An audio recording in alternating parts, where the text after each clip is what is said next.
itaas po natin ang ating mga kamay sa ating pong Panginoon.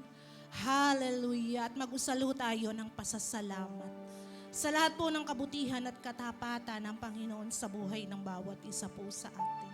Hallelujah! Hallelujah! O purihin ka, O Diyos. Napakabuti mo sa buhay ng bawat isa po sa amin.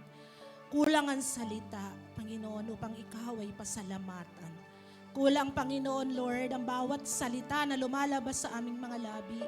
Para, Panginoon, ipahatid sa iyo ngayong umaga ang aming taus-pusong pasasalamat sa lahat ng kabutihan at katapatan mo, pagpapala na ibinigay mo po sa amin, Panginoon, ng nakaraang taon ng 2024.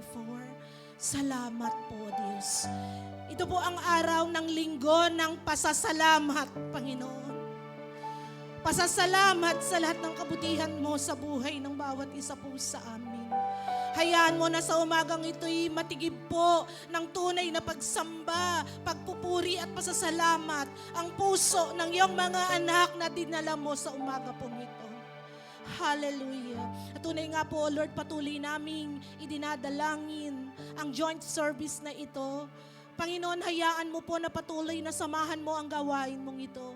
For we know, ang magiging iba at magbibigay ng difference is your presence this morning. Panginoon, alam namin kung ang presensya mo ay nasa aming kalagitnaan at sa buhay ng bawat isa, magiging kakaiba ang araw ng linggong ito. Hallelujah. Tunay nga, O Diyos, mapuspos po ng iyong kapangyarihan at banal na Espiritu Santo ang gawaing ito, Panginoon. Pangunahan mo mula sa simula hanggang sa matapos, Panginoon. Walang programa na hindi mo po i-anoint. Walang programa, Panginoon, at bahagi ng programa na hindi mo po sasamahan, O Diyos. Hayaan mo ng bawat tatayo sa back of the pulpit na ito'y maranasan ang malakas na pagkilos mo sa buhay nila. Hallelujah. At dalangin po namin ang mensahero mo na gagamitin ngayong umaga sa buhay po ng aming beloved Pastor Michael Pastrana. Patuloy, Panginoon, ang kanyang buhay sa oras na ito ay patuloy mong pagpalain. Lord, let your double anointing power be upon his life right now in Jesus' name. In Jesus' name, we ask, Lord, your favor be upon him right now. Tunay nga, O Diyos, hawakan mo ang kanyang buhay, kanyang labi, at masabi po niya ng buong buo, malinaw, ang kapahayagan mo sa buhay ng bawat isa po sa amin. Bigyan mo siya ng kakaibang karunungan sa umagang ito. Anoint him habang siya po ay nakatayo sa back of the pulpit na ito. Maranasan po niya ang pagsama at presensya mo. Maglagay ka po, Panginoon, ng marami pang mensahe, O Diyos, sa kanyang puso habang siya'y nakatayo sa lugar na ito, Panginoon, sa back of the pulpit. Anoint him, O Lord. At tunay nga ang bawat salita na amin pong marinig mula sa kanya, ipatuloy mong pagpalain. At higit sa lahat, buksan mo ang puso at buhay ng bawat isa sa amin. Maging personal ang mensahe mo sa buhay ng bawat isa. Tunay nga, O Diyos, buksan mo ang aming mga puso. Buksan mo ang aming mga isip, O Lord. At tunay nga, O Diyos, ang mensaheng ito ay maging daan ng mas lalo pa naming pagkakilala sa iyo, mas lumago ang aming pananampalataya, at tunay nga mapatunayan naming ang Diyos na aming pinaglilingkuran at sinasamba sa lugar na ito ay Diyos ng himala at gumagawa po ng mga dakilang bagay sa buhay ng bawat isa sa amin. Hayaan mo, O Diyos, walang isa man po sa amin na narito ngayong umaga na hindi mo po pagpapalain, hindi mo po i-anoint, hindi mo po i-bless sa pamamagitan ng iyong buhay at banal na salita. Hayaan mo na mga mensaheng yun ay magpalakas po sa amin at maging daan ang aming patuloy na paglilingkod sa iyo. Salamat po sa umagang ito, maging ang lugar na ito, Lord. We ask the presence of the Holy Spirit in this place. Maranasan po namin ang presensya mo. Maranasan po namin ang kaluwalhatian mo. At tunay nga ang iyong kapangyarihan ng pumuno, Panginoon, sa lugar na ito, Panginoon. At alam naming walang gawa, walang plano at tangkapo ang kaaway na magtatagumpay sa lugar na ito at sa aming pong buhay at sa kalagitnaan po ng panambahan ngayong umagang ito. We declare, Jesus, the victory in this morning, O God.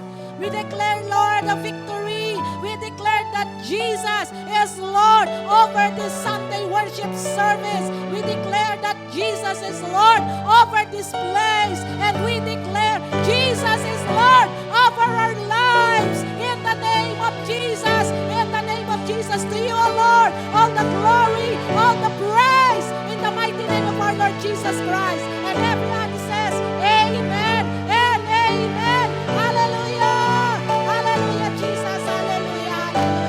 Hallelujah. Hallelujah. Praise the Lord.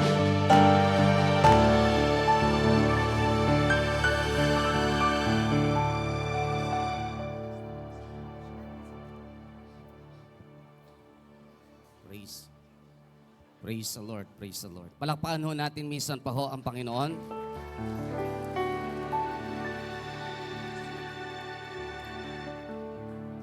Are you excited this morning?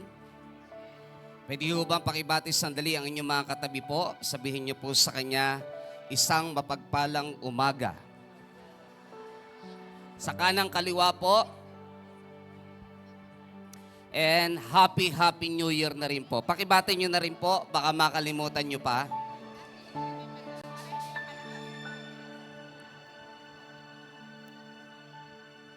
Praise God, praise God. Alam nyo po, inaasahan natin na ang ating joint service supposed to be ay talagang dapat makadalo ang lahat. Mukhang sobrang busy din ho ng iba. Pero sana ho ang ating pagsamba ay hindi pwedeng tapatan ng anumang uri ng appointment, ng anumang uri ng ating commitment. Amen? Sapagat kung merong una tayong dapat bigyan ng pagpapahalaga, lalo na po sa huling linggo ng taong 2024, ay wala hong iba kundi po ang ating Diyos na napakatapat sa lahat ng bagay at napakabuti. Amen po ba? Pwede ho bang minsan pa ho natin palakpakan ang ating Panginoon? Praise God, praise God.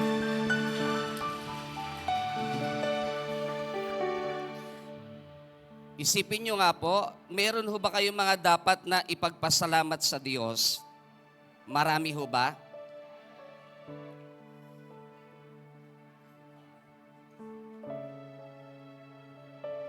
Ang atin hong topic this morning, it is about year-end evaluation. Or, noong una iniisip ko, ang ilagay ay analysis, or kaya naman ay parang spiritual check-up ng taong 2024 or spiritual evaluation. Pero mas ginawa lang natin basic para lang ho, mas marami ho tayong mapag-usapan this morning. Amen? Kayo ho ba ay nakahanda ho na abutin hanggang bagong taon dito? Ano bang petsa ngayon? 29 pa lang ho pala. Akala ko 31 na ngayon eh. Mag-i-stay na sana tayo. Praise God, praise God. Bago lang tayo dumako sa ating pag-aaral, minsan pa ho nating alalahanin ang ating Panginoon na sa taon 2024, tama po, walang pwedeng ihalin tulad ang Diyos. Amen? Amen? Palakpakan ho natin minsan pa ang Panginoon. Who compares to you? Who set the stars in the Yes, Lord. place?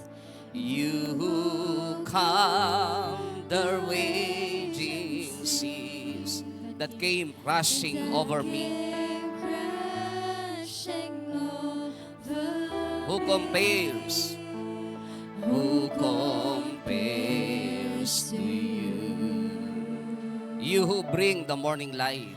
You who bring the morning light. The hope of all the earth is rest assured in your great love. is rest assured in your Can we just lift our hands to the Lord? You are magnificent. magnificent, eternally wonderful, glorious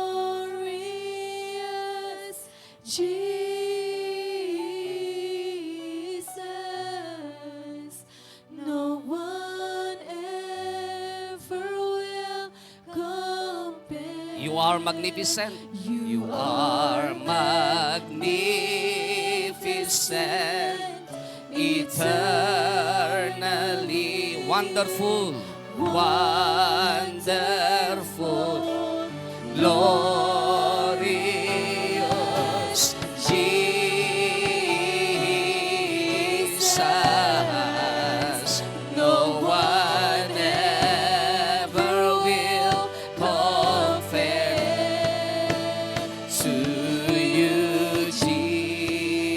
Jesus. When the evening fades, Evening fades. you call forth songs of joy. You call forth songs of joy. As the morning wakes, yes, O Lord. As the morning wakes, yes, O Lord. We, your children, give you praise. We, your children, yes. You pray. Minsan pa po, when the evening fades, When the evening fades, you call forth songs of joy. songs of joy. As the morning wakes, As the morning wakes, we, your children, give you praise. we your children give you praise. You are magnificent. You are magnificent, eternally wonderful,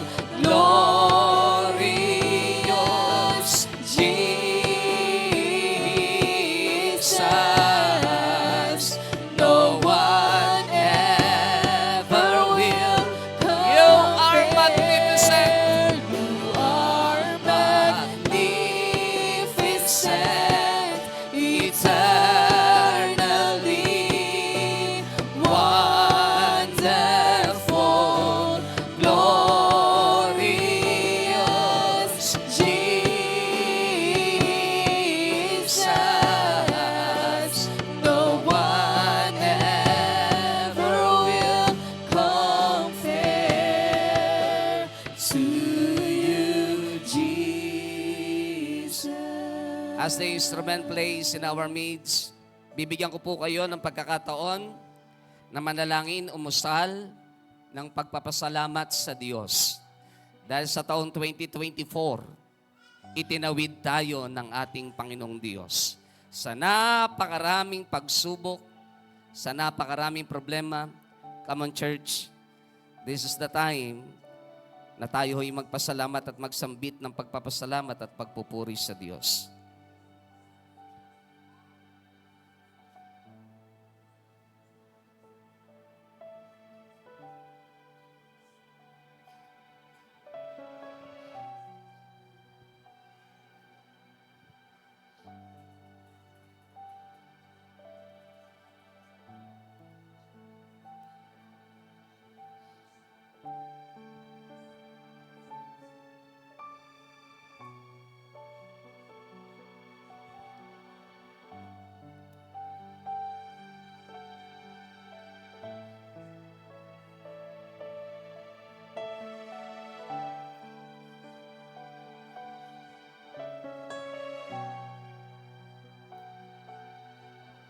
Sakarakaya.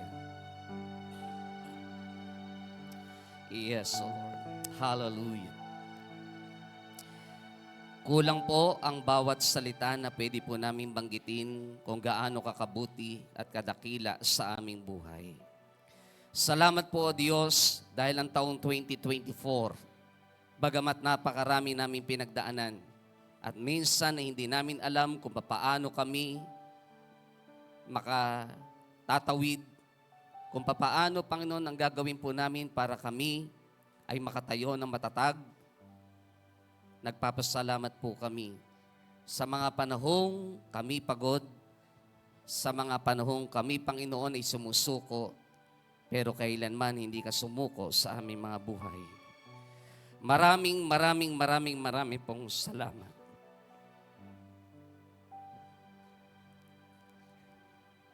Marami pong salamat.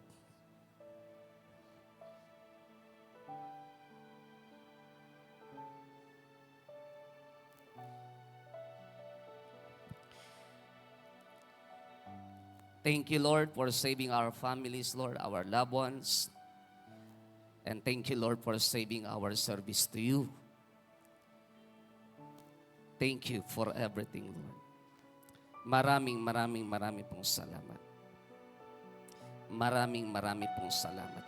Pwede bang bigyan natin ng Diyos ng pinakamalakas na palakpak sa umagang ito.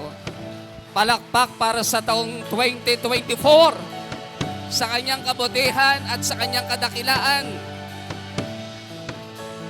Oh, sakararabarabakande. Sakayabarabakandarakayabarabakande. Sarararabararabayayabarabarasande. Hallelujah. Hallelujah. Oh, sarabarabakandarakayabarabakandarakaya. Salamat, salamat, salamat, salamat po, Diyos, sa iyong kabutihan at sa iyong kadakilaan.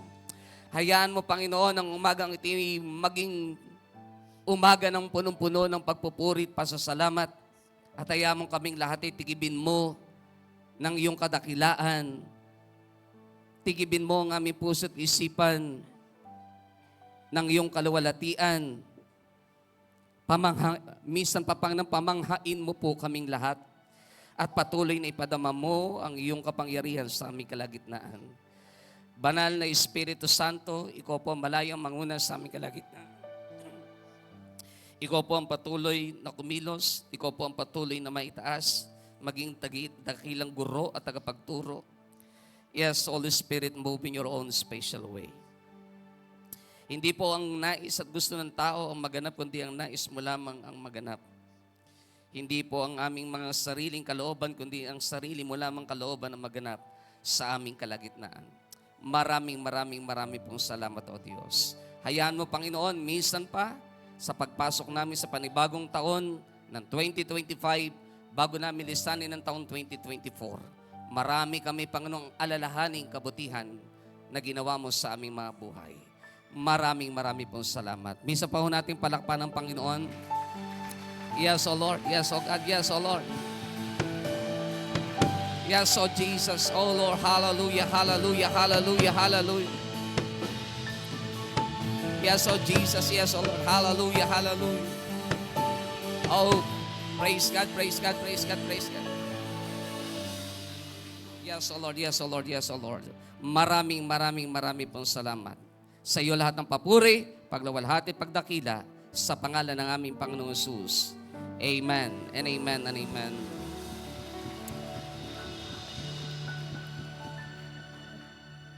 Pwede pa ho bang misa natin itaas lang ating kanang kamay? And Lord, we want to lift your name on high. And Lord, we want to thank you for the works you've done in our lives. And Lord, we trust in your unfailing love. For you alone,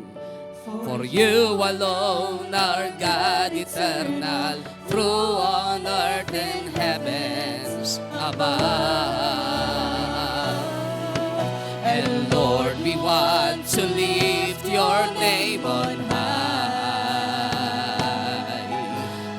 Lord, we want to thank you for the works you've done in our lives. And Lord, we trust in your unfailing love. For you alone, our God eternal, through on earth and heavens. Come on, church, declare it. And Lord, we want to lift your name on high.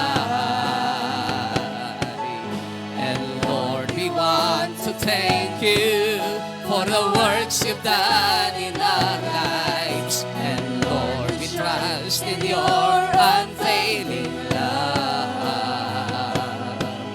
For you alone, our God eternal, through on earth and heavens above.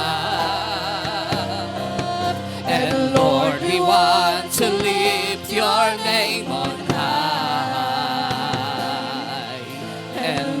we want to thank you for the works you've done in our lives. And Lord, we trust in your unfailing love. For you alone, our God eternal, through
God is here.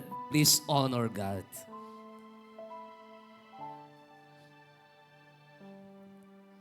Let us have a silent for a moment.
Thank you, Lord, for your presence, O God, this morning. Salamat po, Diyos. Salamat po. Pwede ho bang palakpakan natin minsan pa ho ang Panginoon?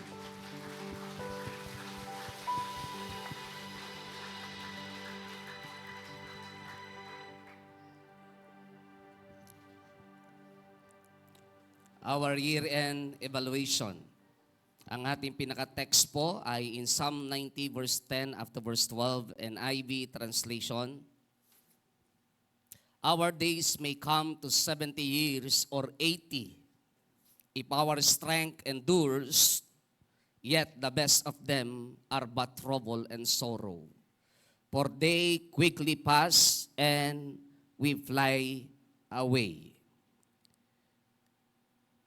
If only we knew the power of your anger, your wrath is as great as the fear that is your due.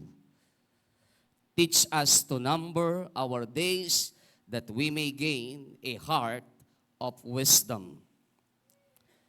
Ulitin ko po, our days may come to 70 years or 80. If our strength endures, yet the best of them are but trouble and sorrow. For they quickly pass and we fly away. If only we knew the power of your anger, your wrath is as great as the fear that is your due. Teach us to number our days that we may gain a heart of wisdom. Let God bless the reading of His Word. Misa pa ho nating palakpakan ng Panginoon.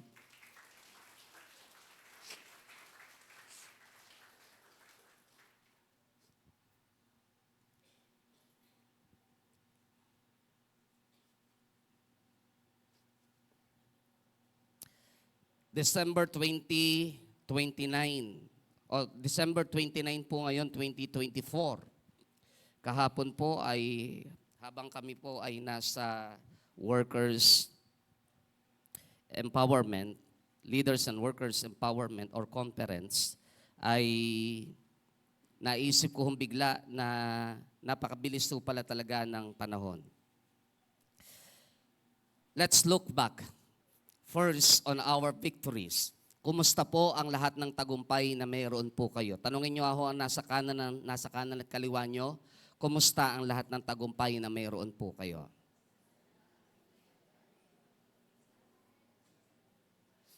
By the way ho, pwede ho ba magtaas ng kamay ang mga nakaranas ng tagumpay sa taong 2024?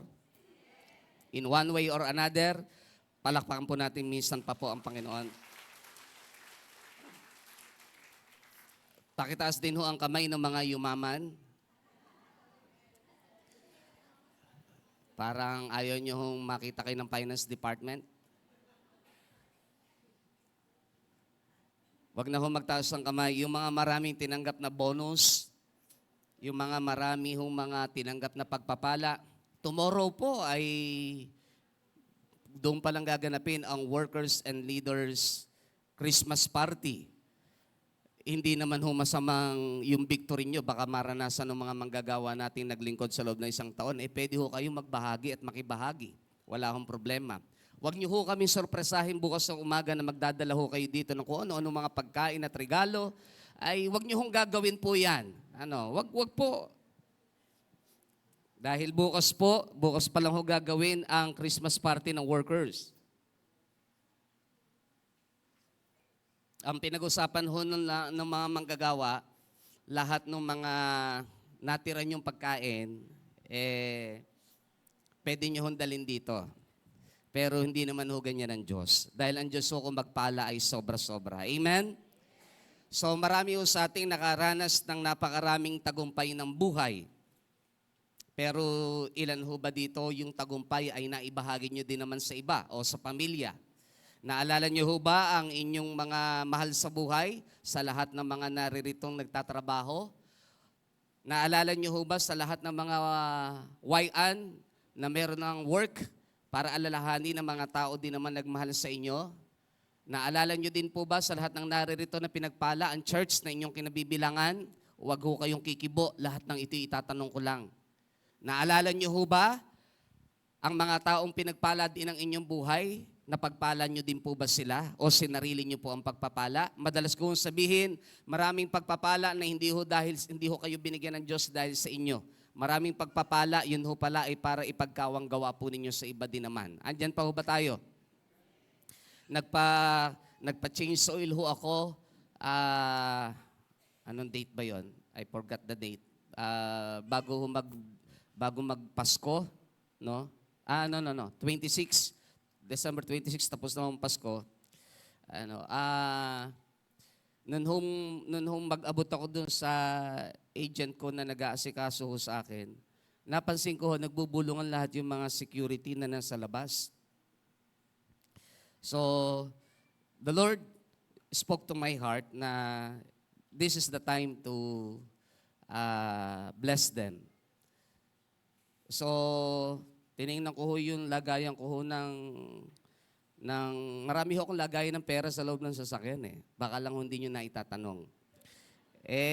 Nung tingnan ko ho yung lagayan ng mga pera ko sa loob ng sasakyan, may mga ano pa ho pala doon, mga Blue Boys, meron pa rin pala doon mga kakulay ho nung iba sa inyo na mahilig ho sa mga tatlo ulo. Marami ho hindi ko ho mabilang . So, ang ginawa ko, kinuha ko at lahat ho na madaanan ko, papalabas ho ako ng Toyota Marilao, ay pinag-aabotan ko ho. Tinitingnan ko sa side mirror, kada aabotan ko. Alam niyo yung galak at tuwa po nila na it is not about the amount. Kung hindi yung naalala po sila na sa panahong ganitong sitwasyon ay iba ho yung pakiramdam talaga ng mga taong tumatanggap. Pero mas iba rin ho ang mas lalong pakiramdam ng taong nagbibigay. Pakisabi sa katabi mo, iba ang pakiramdam ng taong nagbibigay. Pakisabi ho sa kanan, mamaya, pwede mong gawin yan. Sa kaliwa din ho, pakisabi, mamaya ho, pwede rin. Iba ho ang pakiramdam, ang sarap ho ng pakiramdam. How many of you, ang marami ho kayong binless sa nakaraang pong Kapaskuhan? Huwag na ho kayong magtataas ng kamay. How about the failures? Ilan ho sa atin ang nakaranas ng napakarami hong defeat and failures in life sa taong 2024? Mga iba't ibang uri ng mga pagsubok, iba't ibang uri ng kabiguan, iba't ibang uri ng mga expectations, mga tawag dito, mga hindi na meet na expectation. Gaano karami po ang mga expected natin na dapat nangyari, hindi nangyari. Yung adversities in life, kumusta po? Ano hong mga sitwasyon yung pinagdaanan natin na hindi natin na-expect na dadaan tayo doon? Bakit nga ba ako dumaan doon? Hindi pa po pwedeng hindi na lang, nasurpresa ka pa nang dumaan ka doon. hindi ka naman dapat kabilang doon sa tingin mo, pero bakit inalaw ng Lord na naroon ka sa ganung uri ng adversities in life or of life? But how about God's faithfulness? Pag-usapan po natin ang katapatan ng Diyos. Ilan ho sa inyo dito ang dumaan sa maraming pagsubok, kayo ho ba ay nagkulang? Marami ho ba dito yung dumaan sa sakit at karamdaman, pinabayaan po ba kayo ng Diyos? Sino ho dito ang nagkaroon ng problema sa anak, sa magulang, pinabayaan din ho ba kayo ng Panginoon? How about God's faithfulness? David said in Psalm 37 verse 24 and verse 25, ang sabi ni David, kapag ako'y nadarapa, ang Diyos ang nagtatayo sa akin. At ang sabi ni Haring David, wala akong nakita na sa isang taong tapat, ang Diyos ay nagpabaya o ang kanyang anak ay namalimos o naging hampas lupa. Kumusta po ang ating pamilya sa taon 2024? Pinabayaan po ba ng Diyos? Maganda hong tingnan natin at balik-balikan ang mga katotohanan pong iyan. Gaano katapat ang Diyos sa mga panahon pong dumaraan po tayo sa mga pagsubok ng buhay. So bilis sabi nga ho ng iba, so fast ang time. Napakabilis. So imagine that, 2024 matatapos na. Ang iba ho sa inyo ay madadagdagan na naman ng edad. Ang kaibahan lang ho ng edad ko, huminto na ho nung last year pa. Pabalik na ho ngayon. Yung edad ho ninyo, hindi ko alam kung pa-forward. Napakabilis ho ng panahon. May mga namit ho ako kamakailan lang, hindi ko ho malubos maisip na iyon na yung kanyang itsura at aura. Sabi ko, totoo pala talaga nagkakaedad ng tao. Kasi ikaw lang naman ang hindi mo matanggap talaga nagkakaedad eh. Pero pag tinignan mo iba, talagang totoo pala nagkakaedad. Tingnan nyo nga ho'y katabi nyo.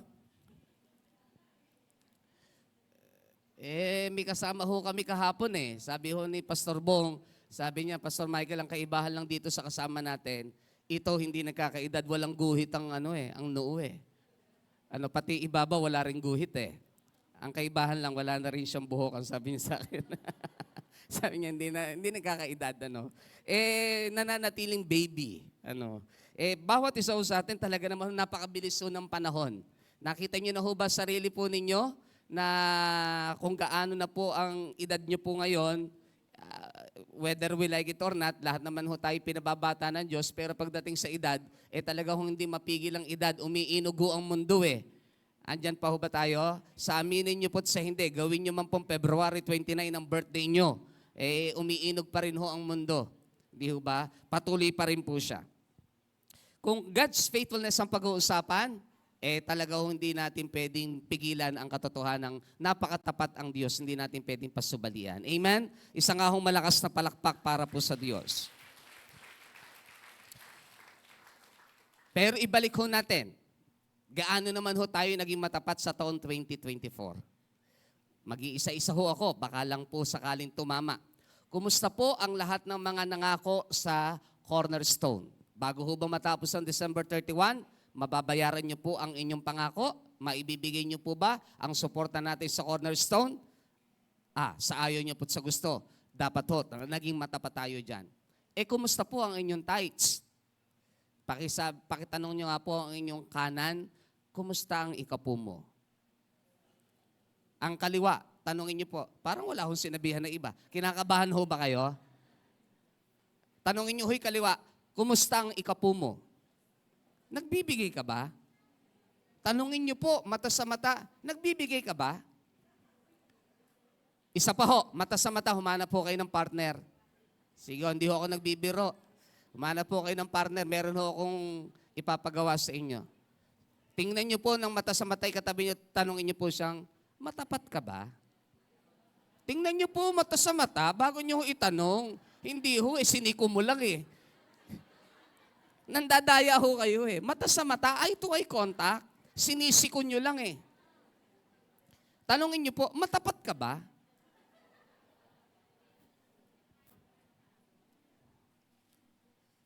Pagdating ho sa pagbibigay, mahirap sukatin ang katapatan. Lalo na kung di mo alam ang sweldo ng isang tao. Pero alam ng Diyos ang totoo. Andyan pa ho ba tayo?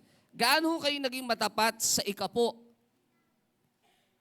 Hindi kaya yung naranasan natin sa taon 2024 ay kulang pang pagpapala Dahil hindi ka lang pala naging matapat sa Diyos. Dahil kung naging matapat ka, baka ho mas marami pang pagpapalang tinanggap ka sa taong 2024.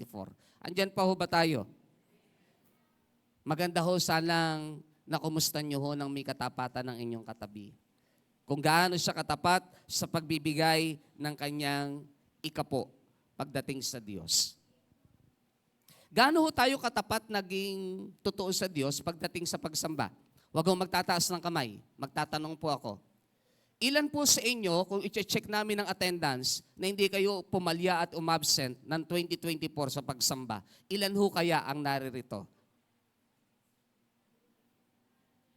Ilan ho sa inyo ang naririto ngayon na talaga hong pagdating sa pagsamba, nagkakansila ho kayo ng appointment at hindi ho kayo pwedeng tumanggap ng anumang uri ng appointment. Kasi alam niyo po, ang pinakamahalagang bahagi ng buhay niyo ay ang pagsamba. Ilan po sa atin ang gumawa po niyan? Radikal. Na kahit may magalit, pasensya na kapatid, nang anyayahan mo ko pagsamba yan Baka po pwedeng bago mo kukuhaning ninong o ninang, baka po pwedeng i-move mo ng araw, wag Sunday. O kung gusto mo, patapusin mo pagsamba namin, tsaka ako pupunta. O kaya naman, ilipat mo ang oras. Ako ho, mula nung maging mananampalataya, malakas ang loob kong magsabi ng ganyan. Kasi kung gusto mo talaga akong kuhanin, you have to respect my commitment to my God. Pero kung kukuhanin mo lang ako para dagdagan yung kakulangan ng pagiging ninong mo at ninang, hindi ko po pwede ipagpalit lalo ang Diyos ko. Andyan pa ho ba tayo? Gaano ho tayo naging matapat po pagdating po sa bagay po na yan? Tanongin niyo ho yun nasa kaliwa ngayon. Kumusta? Gaano ka naging matapat sa iyong prayer life? Yung nasa kanan, tanongin niyo po, gaano ka naging matapat sa iyong Bible reading o sa iyong meditation, sa iyong personal devotion? Yung mga nasa itaas ho, hoping natatanong nyo din po ang inyong katabi. You are not exempted. Gaano ho natin napagtuunan ng pansin ang kahalagahan po ng ating tinatawag na personal relationship with God? Kumusta po? Hinga po muna kayo ng malalim. Parang ayaw nang huminga nung iba. Naku, huwag niyo hong gagawin yan. Pakitanong mo yung katabi mo, huminga ka ba ng malalim? Yan. Baka ho yung iba, hindi makahinga. Nadaanan ko si pastor yung tights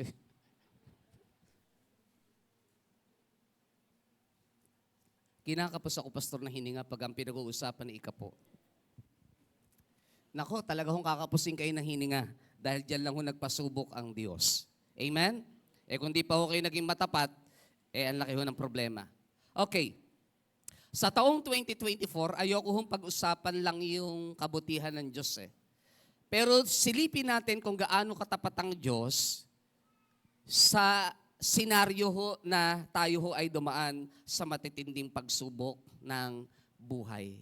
Walang naging exempted. Tama ho ako na sa taong 2024, lahat po tayo ay dumanas at nakaranas. Iba't iba nga lang ho tayo ng stages at level. Pero lahat tayo dumaan sa matitinding pagsubok challenges ng buhay. Amen? Sabi ni Napoleon Hill, kahapon po ay narinig ko ho ito sa ating spiritual director about doon sa tinatawag na yung adversity, sabi niya, may seeds embedded for the future. Hinanap ko ho kaagad yon kung sino ang nagsabi nun. Nakita ko ho, si Napoleon Hill ang nagsabi ng every failure, pasuyo ako ng aking slide. Huwag na kayo magtanungan dyan, baka hanggang ngayon nagtatanungan pa kayo dyan. Every failure brings with it the seed of an equivalent success. Pwede ho bang basahin po natin ang sabay-sabay? 1, 2, 3, go.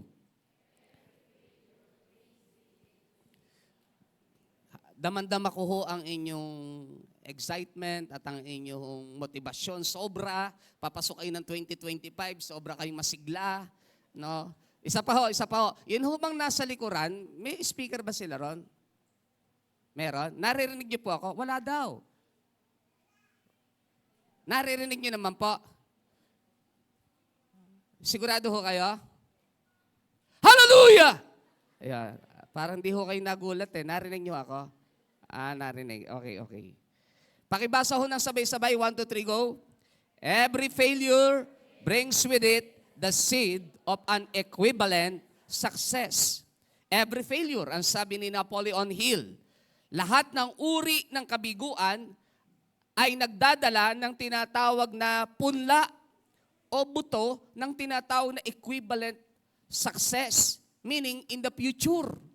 So, wala palang failure, wala palang adversities na pinagdadaanan natin nang walang epekto sa future na darating. Andyan pa ho ba tayo? So parang ganito lang ho. Kagabi ho'y kausap ko ang ating isang pastora. Ang sabi nga ho niya ay, nagtatanim lang ako, pastor, para sa kinabukasan. Future. Sabi ni Napoleon, kung dumarang ka man sa failure ng buhay mo, adversities ng buhay mo, huwag ka mag-alala, seed yan with an equivalent success. Seed pa lang yan. Meaning, kapag yan ay napagtagumpayinan mo at yung buto na itinanim mo na naging matapat ka sa Diyos sa kabila ng dumadang ka sa maraming pagsubok, aanihin mo yan pagdating ng tamang panahon. Tama po ang Galatians 6, verse 9 and verse 10. Let us not be weary in doing good, for at the proper time, we will reap a harvest if we do not give up. Sa tamang panahon, si Katlego Mogongwa, kung tama ho ang aking pronunciation, hindi ko na ho na-check. Ang sabi niya, nung binasa niya yung kay Napoleon Hill sa isang aklat ng Riches to, I think Riches to, from Rags to Riches or something like that, or The Secret of Success, kung di ako nagkakamali. Nung binasa niya, ganito ang pagkakabasa niya. Ang ginamit doon ay every adversity brings with it the seeds of an equivalent advantage. Everybody say equivalent advantage. Every adversity.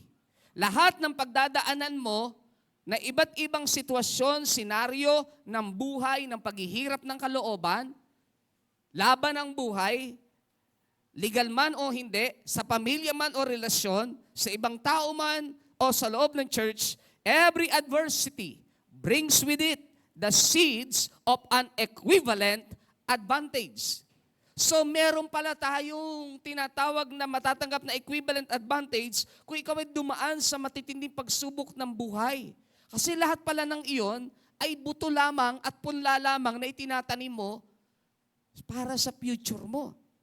So lahat ng pinagdaanan natin sa taong 2024, kung kayo po ay naniniwala, nananalig at nananampalataya, na sa taong 2025, may gagawin po ang Diyos sa bawat isa ho sa atin. Do you believe that, church? Palakpakan po natin sandali ang Lord. One of the biggest things that gets people off track from hitting their goals or their targets are adversities and challenges, whether we like it or not. Ito ho yung mga pumipigil ho sa atin para hindi natin maabot ang lahat ng ating goal. Pag nabigo ka, humihinto ka. Kapag ikaw ay napagod, humihinto ka. Pag nasaktan, humihinto ka. Dapat gumraduate na ho tayo dyan eh. Hindi ho po pwede na tuwing ikay masasaktan, hindi ka dadalo atin ng church. Hindi ho po pwede na hindi mo makikita yung tao na nakasamaan mo ng loob. Pare-pareho kayong anak ng Diyos eh. Sa langit, baka kayo pa magkatabi. Baka pagpasok nyo ng langit, magkasabay pa kayo. Kahit paano gawin mong iwas sa loob ng church, kung ayaw mo kumamay sa isang tao na kasamaan mo ng loob, hindi ka dadalo, kapatid, ikaw ang talo. Kasi yung adversity mo, hindi mo napagtagumpayinan. Hindi mo alam, seed lang yon na equivalent advantage in the future. Meron lang ginagawa ang Diyos na preparasyon sa buhay mo. Pero madalas, yun yung dahilan kung bakit tayo bumabagsak, umaayaw at sumusuko. Adversities can make or break us. It's a matter of choice or decision. Pwede tayong buuin ito eh. Pwede rin tayong wasakin ito. Ang sama ng loob, ang galit at ang puot, pwede kang buuin. Pero pwede ka rin wasakin. Pero ikaw ang pipili ikaw ang magdidesisyon kung alin ang pipiliin mo. Ang mabuo ka o ang mawasak ka. Andyan pa ho ba tayo? Yung pag sumamaloob mo sa kapwa mo, it is a matter of choice and decision kung yung sama ng loob mo ba'y pagtatagalin mo ng 1 linggo, 2 linggo, 1 buwan, 1 taon. It is a matter of choice. Pero ikaw ang apektado. Andyan pa ho ba tayo? It can make us or break us kasi lahat ng nangyayari sa buhay natin, ito yung pwedeng bumuo ng ating pagkatao, pero ito rin yung pwedeng magwasak ng ating pagkatao. Ang rejection na naranasan natin before o mag-isa taong ito, pwede tayong buuin yan, pero pwede rin tayong wasakin yan. It is a matter of choice. Decision mo yun eh. Kung alin ang pipiliin mo, decision mo yun.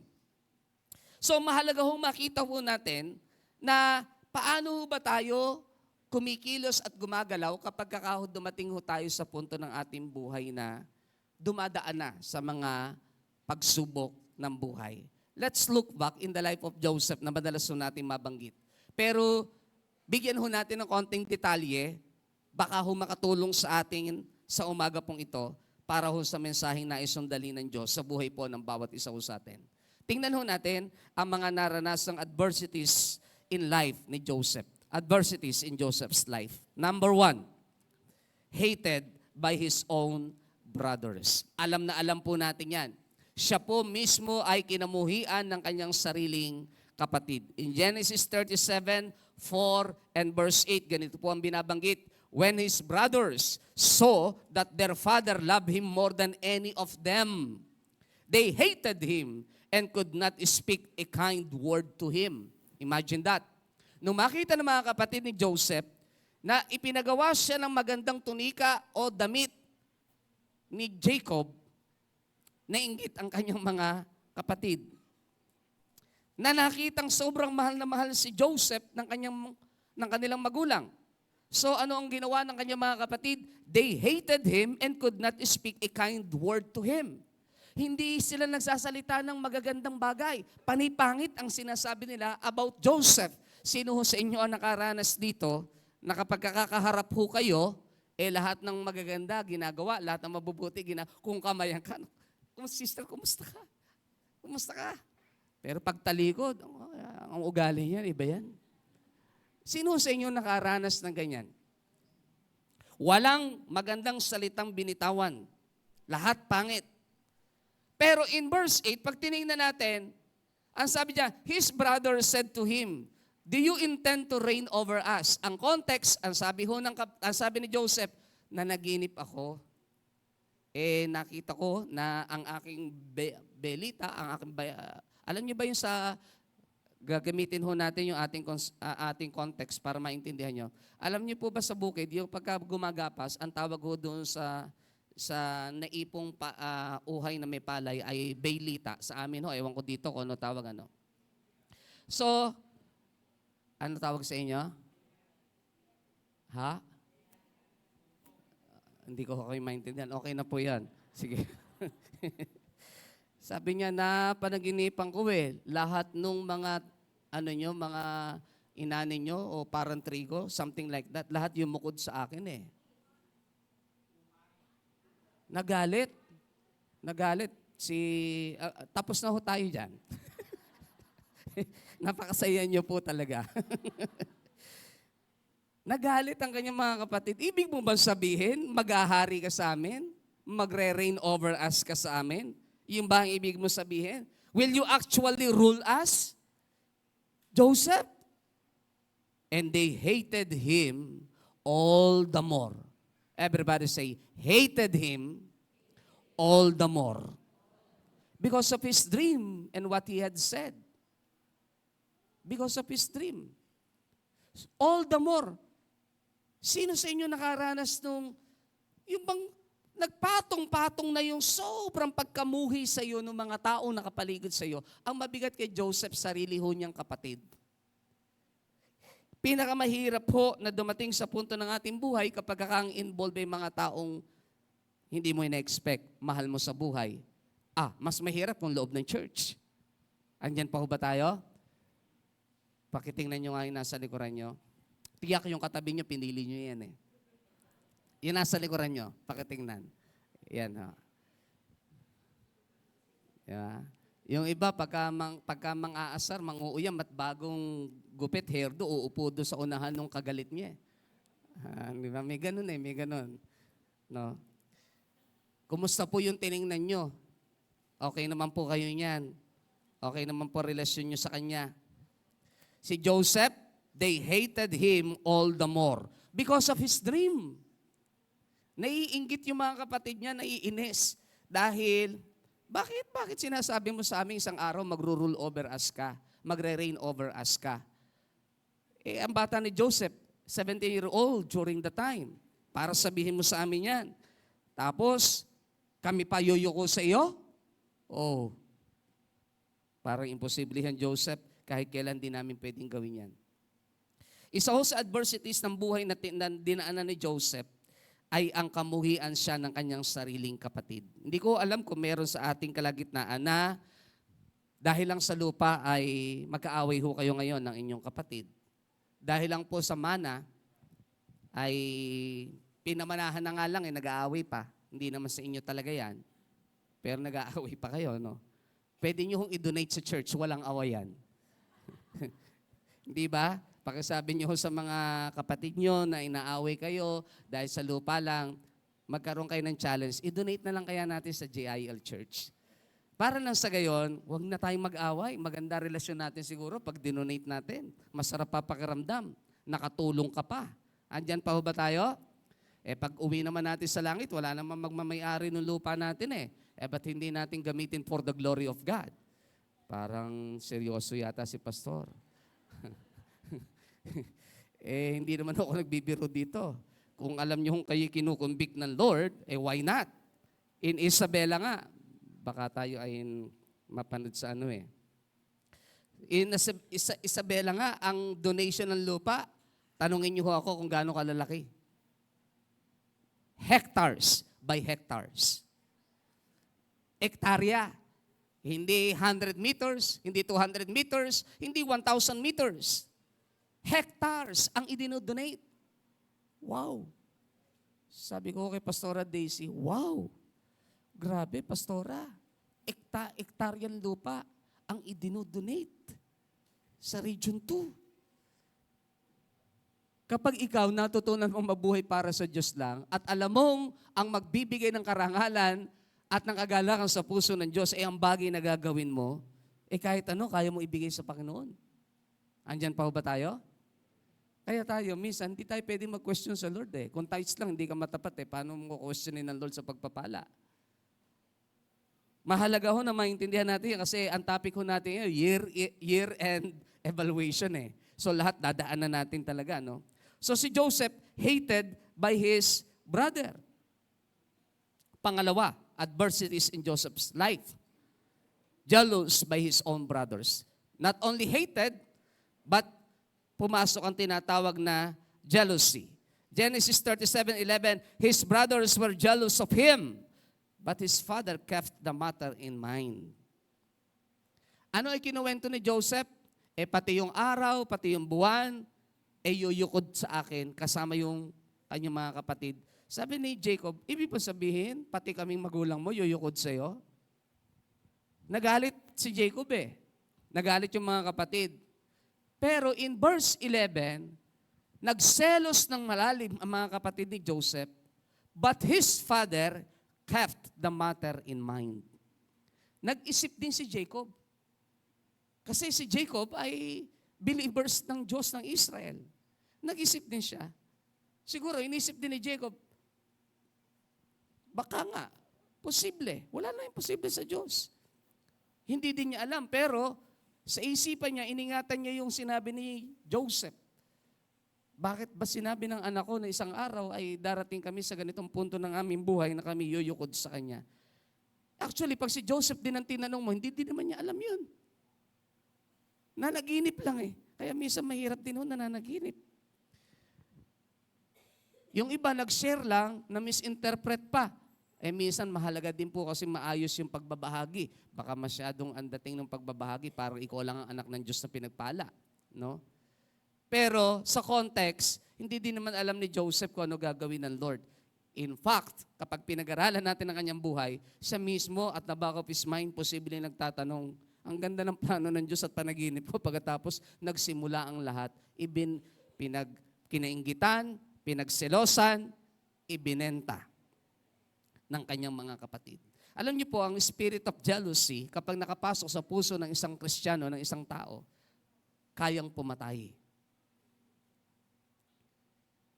Kahit hindi nga literal na pagpatay eh. Sa puso't isipan mo, nilalagot mo na lahat ng relasyon mo pag sobra ka nagselos eh. Kahit sa mag-asawa, pag pumasok ang selos, masisira ang pagsasama. Noon hong nakaraan, sabi ko nga, kala Sister Leah ko yata na kwento eh. Pero nagpaalam ako kay wife. Kasi ang pupuntahan ko ay, alam ko pag may nakakita sa akin ay pwede akong pag-isipan ng hindi maganda. Sapagkat yung pastora natin doon sa Soul Harvest Church ng Malolos requested me to accompany her younger daughter. Almost 15 o magsi-16 years old. Sabi niya, Pastor, alam mo naman ang istorya, kaibigan mo ang ama nito, pero namatay at I think 2-year-old ang bata na mamatay si Pastor June Montañez, na kaibigan natin, dating GIL pastor ng San Miguel, doon ako galing. He is my assistant during the time. Pero namatay ng maaga. So, nung ako yung maging guest speaker nila ng Soul Harvest Church sa 7-year anniversary nila, dahil nagkaroon ng konting problema, lumipat na ibang church. Nung ako ay nasa San Miguel, ina-accommodate natin silang pilit na baka po pwede ay manatili na lang, pero may calling ang Lord do sa kanila. So, nagtayo sila ng church, na-invite tayo sa kanila anniversary sa Malolos.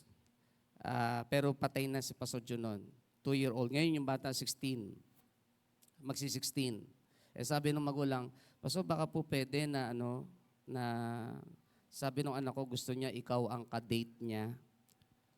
Naghahanap ng father image. Una, napikon ako kasi father image eh. Sabi ko, mira ka naman, pastora.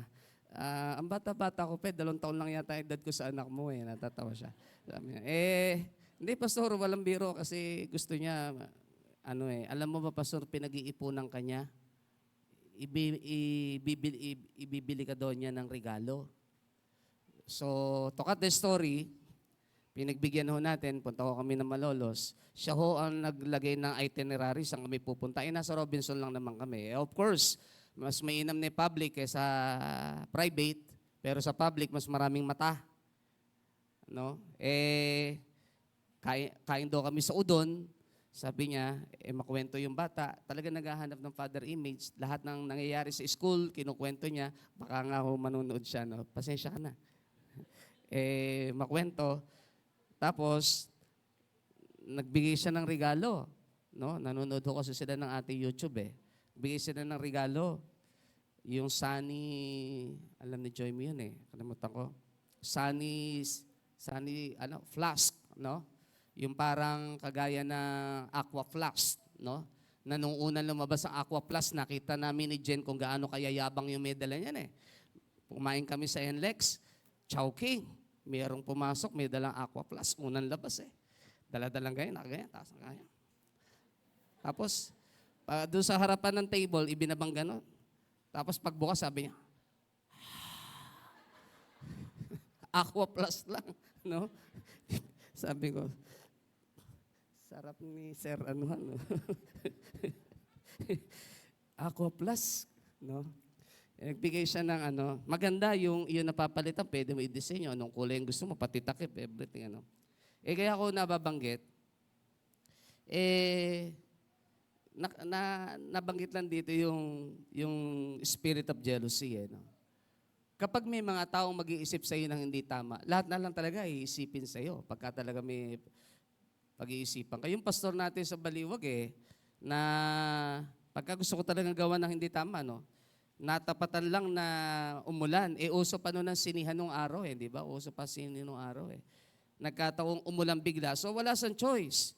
tumabi siya doon sa harap dahil doon lang may bubong eh. Nasa harap siya ng sinehan, nakisilong. Oh, may nakakita sa kanya. No? Ipinamalita na. Si pastor, walang ginawa kundi nanonood ng sini, ang palabas pa, bold.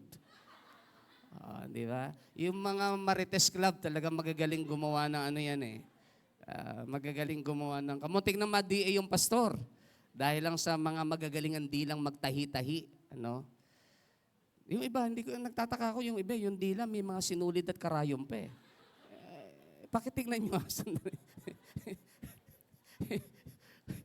Pakitingnan nyo sandali dila nyo kung meron. I pray na wala sana dito ha. Ano? Kaya sabi ko rin sa pwede bang sumama ka na? Hindi pa sumigawain ako eh. Hindi po pwede. At saka ayaw nung bata. Gusto lang kaming dalawa talaga. So, wala akong choice. Pinagbigyan natin dahil mahal ko yung pamilya. Dahil ang pamilyang ito ay dati ho natin kasama doon sa San Miguel. Kaya sabi ko, iniisip ko, sa dami na nagmamahal kay Pastor Michael, pwedeng gamitin ito pag nakita ko, ganito. Madami ho nagmamahal sa akin eh. Pero sabi ko, hindi eh. Kailangan mong i-minister eh. Dahil yung bata naghahanap ng father image eh. Hindi tayo dapat mainggit at magselos sa iba kapag kakaho yung ibang tao ginagamit ng Diyos sa buhay ng iba din naman dahil hindi naman natin gift lahat ng bagay. Pakisabi sa katabi mo, hindi naman lahat nasa iyo eh. Kung yung iba ang pwedeng gumawa nun, huwag ka maiinggit at magseselos. Yung iba nagseselos eh. Yung iba naiinggit eh. Bad yun. Hindi naman lahat gift mo. Hindi naman lahat regalo sa iyo. Hindi naman lahat ikaw ang meron. Magkakaiba ho tayo ng ating regalo. Sabi nga ni Brother Eddie, magkakaiba tayo ng gift at ng kakayanan. At kung ang pag-uusapan ay pagpapala na lang, lalong hindi ka dapat magselos sa iba.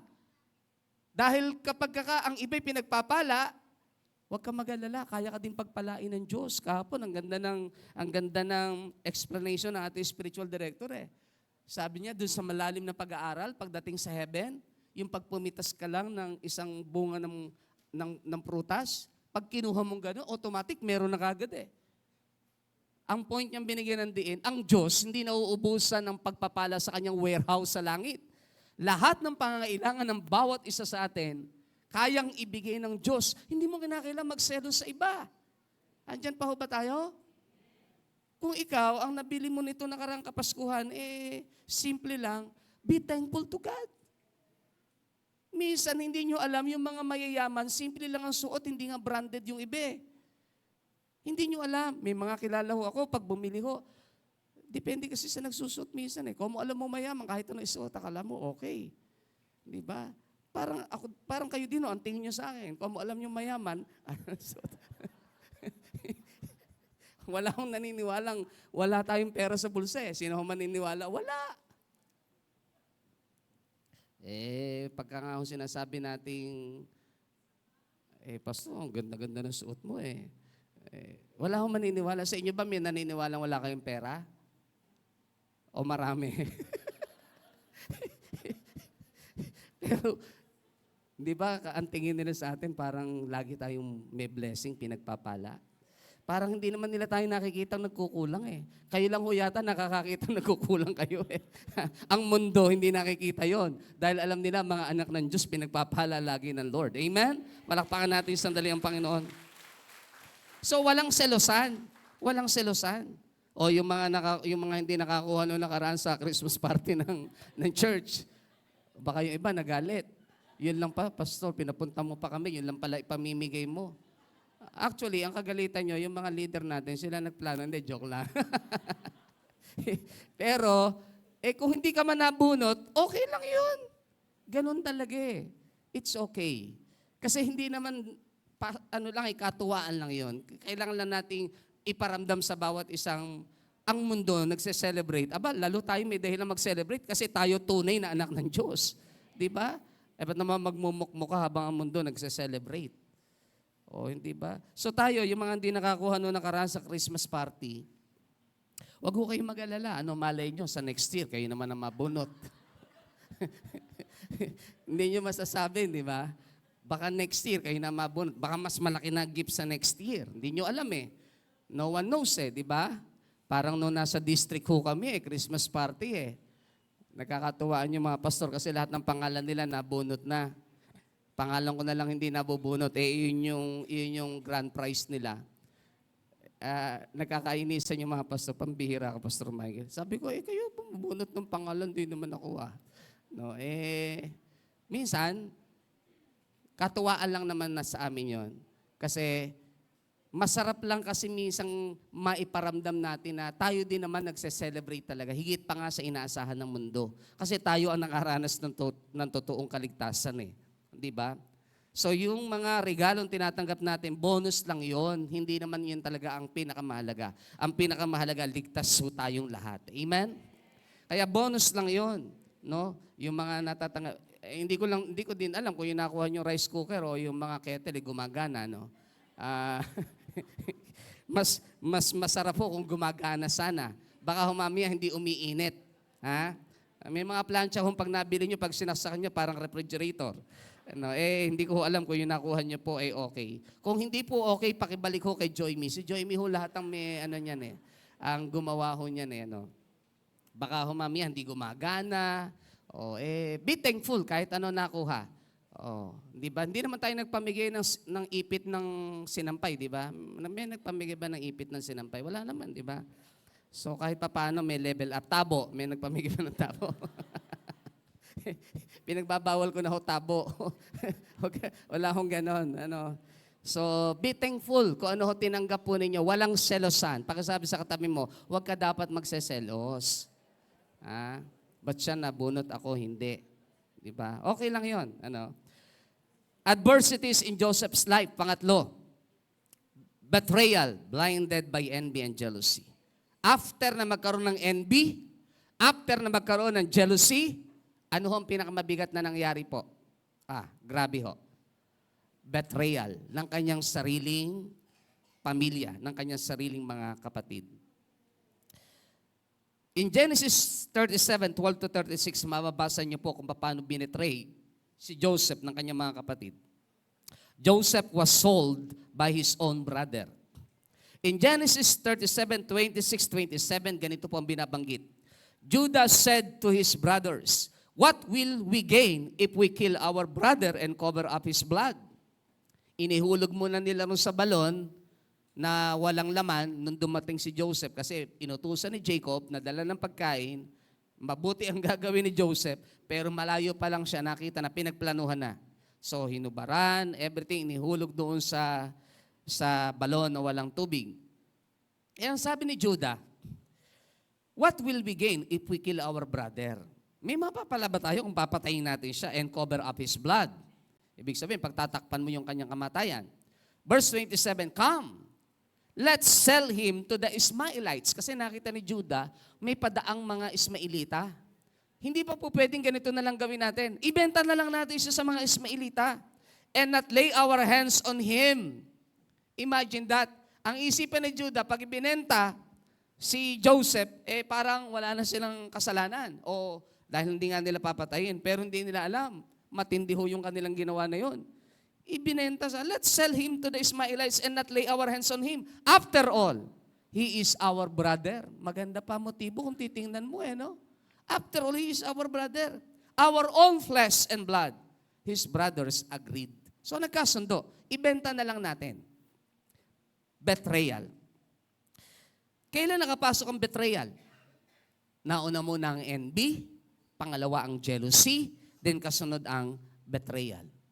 Sa taong 2024, kung lilingunin ho natin, hindi ko ho alam kung ilan ho sa atin dito ang nakaranas ng betrayal. Mga taong akala mo ay totoong kasama mo, totoong bukas ang puso sa iyo, mga taong akala mo naiintindihan ka, mga taong akala mo lahat ng pinagkukwentuhan nyo ay sa inyo lang. Sino sa inyo dito ang nakaranas ng betrayal? Hindi tayo exempted. Pastor, ba't yan ang topic mo? Kasi hindi ho tayo lilipat ng taon 2025 na ang puso ho natin ay puspos ng tinatawag na inggit, paninibugho, at pwedeng magresulta ng pagtatakwil mo sa kapatid mo mismo. Pwedeng magresulta ng betrayal mo mismo sa mga taong minahal mo, sa pamilya mo, sa kapatiran. Pwede mo silang gawa ng hindi tama. Nangyayari ba? Yes. Sa pamilya, nangyayari? Yes. Minsan ho ay kasama ho tayo sa nakakaranas na matinding betrayal. Blinded by envy and jealousy. Ang bigat kasi nagsimula saan? Envy and jealousy. Mahirap ho pala kapag talaga ang puso na puspos ng galit, ng sama ng loob, ng paninibugho. Lust of the flesh ho yan. Kabilang po yan sa Galatians 5:19-21. Lahat po na yan ay bahagi ng pita ng laman. Carnality. Dahil naiinggit ka sa kapatid mo. Nagseselos ka hanggang sa ibenta nila si Joseph. Kung ikaw si Jose, ano ho iisipin mo after na makaranas ka ng dream, makakita ka ng ikaw ay itataas ng Lord. Pagkatapos, heto yung pinagdadaanan mo. Binetray ka ng sarili mong mga mahal sa buhay. Madali ho bang i-overcome yan? Madali ho bang pagtagumpayinan kapag alam mong ang mga gumawa ng hindi tama sa iyo ay mga taong inaasahan mo pa naman na dapat ay kasama mo? Madali ho ba yon? Hindi po. Sariling kapatid ang nagbetray kay Joseph. Sariling kapatid. Adversities in Joseph's life, he was falsely accused. Inakusahan ng hindi tama. Full of words, malicious words ang ginamit nila. Malicious statement. He was falsely accused. Alam mo natin na nangyari, pagdating ng mga Ismailita sa Ehipto, ibinenta nila si Joseph kay Potiphar. Para kumita din naman sila. Ano sila? Merchant sila eh. Businessman sila eh. So, kailangan nilang kumita doon sa ibinayad nila sa mga kapatid ni Joseph. Mapalitan yon. So, ibinenta si Joseph. Si Joseph, nakita ng Potiphar na magaling, matalino. Magaling, matalino. So, binigyan ng pagkakataon na i-promote. Dumating yung pagkakataong ipin-promote si Joseph. Tatalon ho ako ng konti sa puntong iyan. Pero, dahil handsome, magandang lalaki, nagustuhan ng asawa ni Potiphar. Pakitingnan nyo nga ho yung mga kalalakihan sa gilid nyo. Magandang lalaki ho ba sila? Huwag ho kayo lahat sa akin tumingin, pambihira naman ho kayo. Yung nasa gilid ho ninyo, ang sabi ho sa inyo, ayan, handsome eh. No? Handsome. Nagustuhan ng asawa ni Potiphar. Ang gusto mangyari ng asawa ni Potiphar, sipingan siya. Galawin siya ni Joseph. Sabi ni Joseph, no, hindi po pwede yung gusto mo. Alam mo ba na ang entire kingdom ng asawa mo ipinamahala sa akin? Alam mo ba na ibinigay niya ang lahat na authority sa akin dito sa loob ng kanyang kaharian? Except you as his wife. Maliban sa iyo bilang asawa. So hindi kita po pwedeng pakialaman. Nagalit yung asawa ni Potiphar. So nagplot siya. Gumawa siya ng plano. Ba't hindi siya pinatulan ni Joseph? Ang ganda-ganda niya. Si Potiphar ay commander-in-chief ng Pharaoh. Sabi ni nung asawa ni Potiphar, iniisip siguro niya, abay pambihira naman, ang ganda-ganda ko, ba't hindi ko papatulan? So nagplot siya kay Joseph. To cut the story,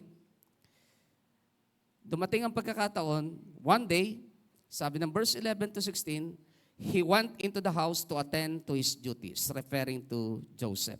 and none of the household servants was inside. So walang tao. She caught him by his cloak and said, "Come to bed with me." Sabi ho ng asawa ni Potiphar, "Come to bed with me." But he left his cloak in her hand and ran out of the house. Tumakbo si Joseph. Ang problema, yung kanyang balabal, yung kanyang damit, nakuha ng asawa ni Potiphar. When she saw that he had left his cloak in her hand and had run out of the house, tumakbo si Joseph Hindi niya nakuha ang atensyon ni Joseph. Ano ang ginawa ng asawa ni Potiphar? Verse 14, she called her household servants. "Look," she said to them, "this Hebrew has been brought to us to make sport of us." Lolokohin lang pala tayo nito Lalaruin lang pala tayo nito Dahil hindi niya nakuha gusto niya. He came in here to sleep with me. Naparito siya para sipingan niya ako. But I screamed. When he heard me scream for help, nung narinig niya akin nagsisisigaw na para humingi ng tulong, he left his cloak beside me and ran out of the house. Tumakbo siya at naiwanan ng kanyang damit sa aking kamay. Hindi lang ho yun ang matinding ginawa ng asawa ni Potiphar. Verse 16, she kept his cloak beside her until his master came home. Kailangan paabutan niya kay Potiphar Imagine that, manufactured accusations. Imagine that, malicious statement. Grabe yung ginawa ng asawa ni Potiphar kay Joseph. Falsely accused. Pinagbintangan ng walang katotohanan dahil hindi lang nasunod ang kanyang gusto. Church, I pray na sa JIL Church Bulacan, walang ganyan. Napipilitin mong i-manipulate ang circumstances, it is because meron kang ibang hangarin. At kapag ang mga taong kinausap mo o involved ay hindi pumayag sa gusto mo, aakusahan mo ng hindi tama. My beloved brothers and sisters, kung tayo nakaranas ng ganyang sitwasyon sa taong 2024, hindi ho madali. Kahapon isa yung sa binibigyan natin spiritual director ng diin. Yung manipulations ng circumstances. Mahirap yung sa kagustuhan mo lang na may gawin. Meron kang ibang motive. Yung mga tao pipilitin mo i-manipula. At kapag hindi pumayag, gagawan mo ng malicious statement. Naranasan ni Joseph yun. Kayo ho ba nakaranas nito? Na kayo ay inakusahan ng maling akusa? Nakaranas ho ba kayo ng ganito?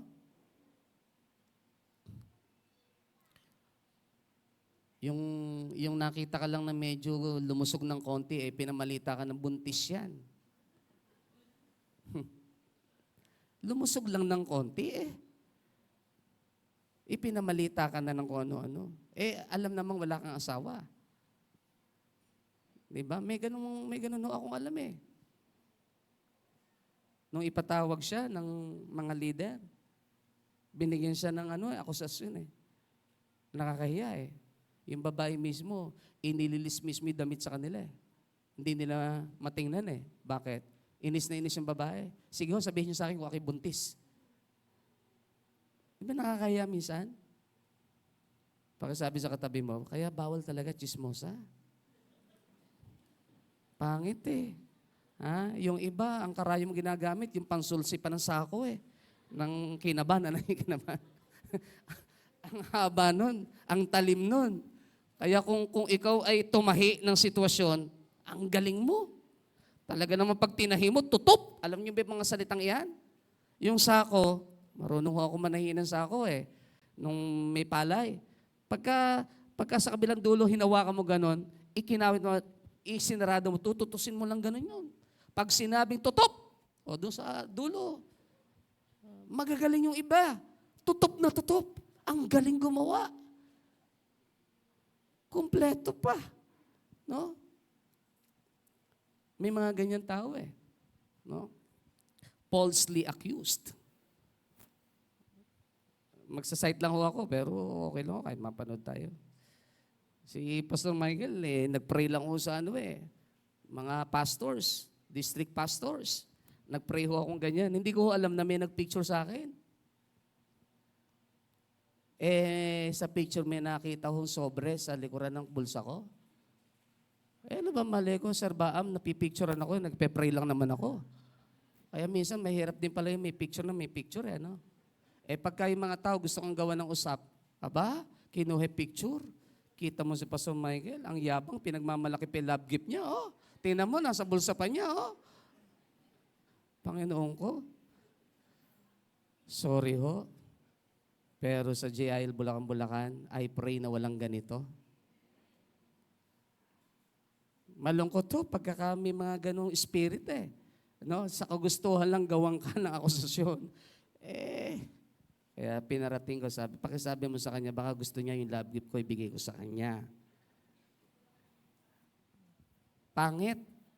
No? Kaya minsan, yung mga yung iba, pag nagpipicture kayo, siyempre, gagandahan nyo din ang picture nyo naman. No? Wala namang masama doon. Pero yung siyempre, yung nag-post, wala namang motibo. Yung tumingin ang matinding motibo. Inggit na inggit. Baka iniisip niya, magkano kaya yung nasa likuran ng sobre ng Pastor Michael?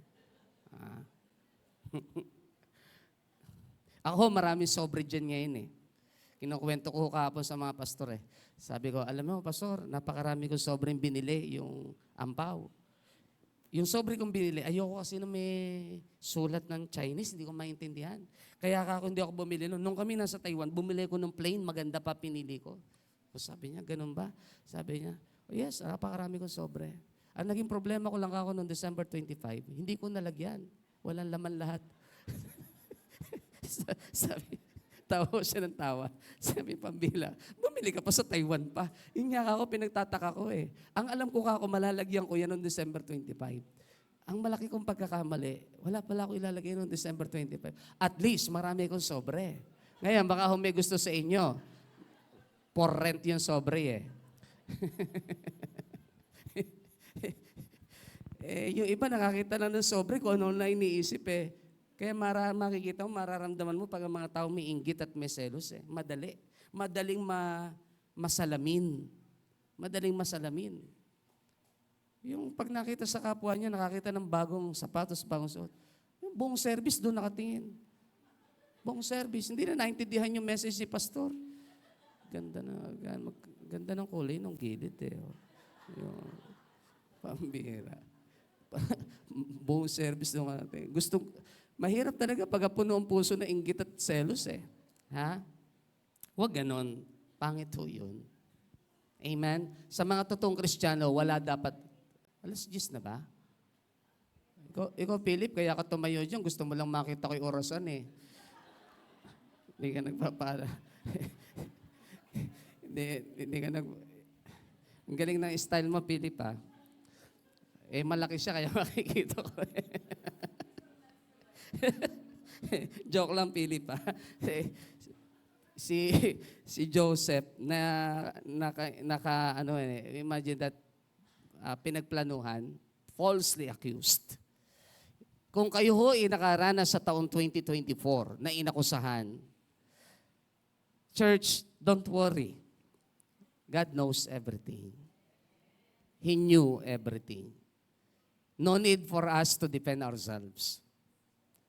Hindi mo kinakailangan manghagilap ng sino-sino mang mga witness mo para lang sabihin, eto totoo. No, amen? Pinakamasarap nga hong laban yung alam mo ikaw lang at ang Diyos So tayo, si Joseph nakaranas nun. Hindi madali yun. Kung kayo naranasan nyo na akusahan, di ba, Matthew 5 verse 10 to 11, di ba? Darating yung panahon, kayo aakusahan. Kayo pagsasalita ng iba't ibang salitang walang katotohanan. Lahat ay pawang kasinungalingan. Ano ang sabi roon? But cheer up. Rejoice. Because great is your reward in heaven. Mas malaki regalo mo pagdating mo ng langit. Kasi falsely accused ka Kung ano-ano sinasabi sa iyo. Walang katotohanan. Pero yung mga taong matatalino, nag-iisip, hindi naman nila kayang papaniwalain. Pakisabi mo sa katabi mo, huwag kang mag-alala. Una ang Diyos, hindi kayang papaniwalain pag mali. Alam ng Diyos ang totoo Pangalawa, yung mga taong matatalino. Yung mga taong mangmang lang naman, nakakasama ng mga ganon. Sabi mo sa katabi mo, bakit ikaw ba mangmang? Di ba? Parang wala ko kayo sinasabihan eh. Napaka sobrang yung soloist sa buhay. Gusto niyo lagi nagsosolo. Pakasabihan niyo ikatabi niyo, bakit ikaw ba mangmang? Hindi naman. So, kapag ikaw ay mapapaniwalain sa sabi-sabi ng iba, yun ang tawag sa iyo. Pero yung taong totoong matalino, hindi mo naririnig yung kabilang side, kapatid, sandali muna. Huwag ka muna magbalita ng ganyan, pangit yan eh. No? Baka mamaya makasira tayo. Hindi mo na, alamin ang katotohanan, both sides. Hindi po pwede yung isang side lang narinig mo, pamamalita mo na. Ang chismisan pa naman, grabe ho yan. Pag nagsimula dito, papalaki ng papalaki ho yan eh. Hindi naman papaliit ang chismisan walang lagot. Tatandaan niya example ng pastor. Tinawag niya yung miyembro niya. Sabi niya, alika nga dito. Sabi niya, Pastor, sorry po talaga. Hindi ko po talaga sinasadya. Nagkamasala po ako. Naipamalita ko po na meron po kayong kabit. Sabi ho ng miyembro, hindi. Sabi niya, pinatawad na kita. Sabi ho ng pastor. Ako, salamat po, Pastor. Salamat po. May isang bagay lang nahiling ako sa'yo. Sabi niya, nakaganyan yung pastor eh. Nakita mo ba to? Sabi niya, ano po yan, Pastor? Balahibo ng manok. May hihilingin lang ako sa'yo. Isinaboy ng pastor sa malakas na hangin yung balahibo ng manok. Tinangay ng hangin. Ang sabi ng pastor, ang hiling ko lang sa iyo, pwede bang pakipulot mo ang lahat ng balahibo na itinapong ko sa malakas na hangin? Sabi ng miyembro, naku pastor, hindi ko po kayang gawin yun, imposible po yun. Na makuha ko pa ho yung mga tinangay ng hangin na yun na balahibo. Ano sabi ng pastor? Alam mo bang gano'n ang ginawa mo? Hindi mo na kayang habulin ang lahat ng balita at chismis na ipinalaganap mo. Hindi mo na kayang bawiin yun. Sinira mo na eh. Sabi mo sa katabi mo, ingat ka. Ang salitang bibitawan mo, ang siya ding salitang hahatol sa iyo. Totoo po yun. Biblical po yun. Yung salitang binitawan mo, yun din yung salitang hahatol sa iyo. Imagine that, magpapamalita ka, sisirain mo buhay ng isang tao nang walang katotohanan. Ang mga tunay na Kristiyano, walang ganyang ugali. Amen? Sabi mo sa katabi mo, magpapasok na taon 2025. Wala mo kayo sinasabihan eh. Papasok na taon 2025. Sabihan niyo po. Sabihin niyo, magbago ka na.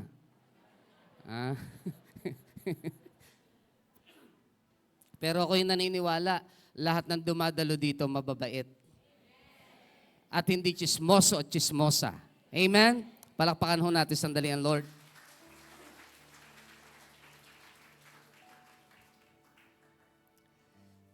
Falsely accused.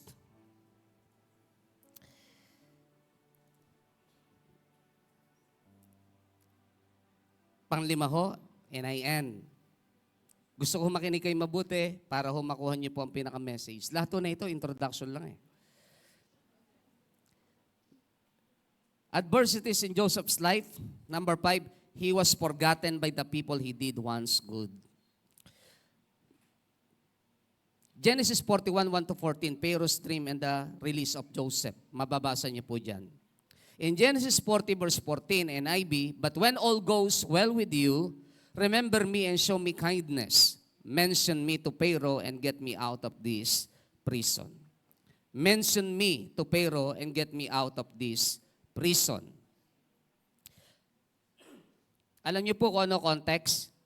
Nung makulong si Joseph sa accusation ng asawa ni Potiphar, meron siyang dalawang nakasama doon sa kulungan na nakapanaginip din at ininterpret niya ang dream.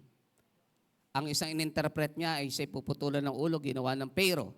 Ang isang ininterpret niya, after 3 days, makakalaya ka.